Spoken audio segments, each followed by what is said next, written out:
हम भोजपुरी गायक दीपक राज बेदर्दी आप सभी भोजपुरिया श्रोतागण के पाँव छू के प्रणाम करतानी और एक कीनाराम बाबा का भजन आप लोगों के बीच में एक फिर से लेकर आ रहा बानी। हमके आशा ना बल्कि विश्वास बा कि रउआ लोग को वैसे ही प्यार दुलार मिली जैसे कि हर गाने में मिले। एक बार प्रेम से बोला बाबा कीनाराम की। कौनो भक्त बाबा कीनाराम के दरबार में जाके विनती कह रहल बा कि बाबा तोहार बड़ी नाम सुन ले ही बाबा। भक्त कहा था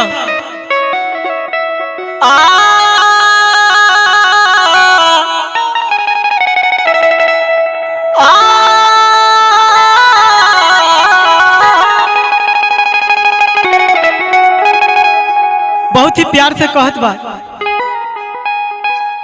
कि माता मनसा माई के अंगनामा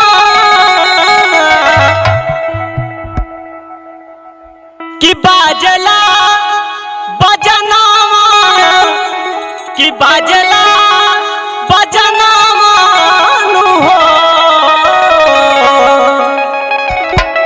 कि लिहले बाबा कीनाराम जी जनमामा बधैया राम गढ़ गौमा में हो।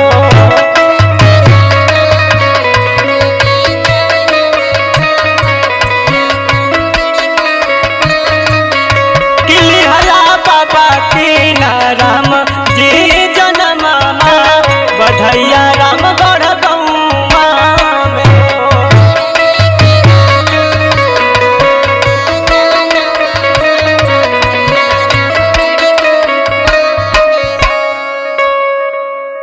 सोनमा के लागल बा पलनामा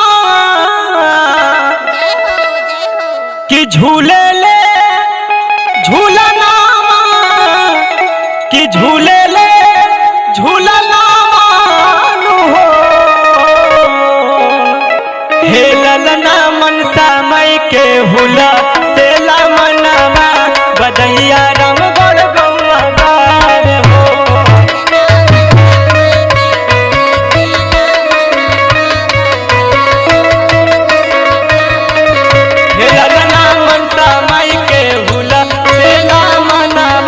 बधैया राम गढ़ गौआ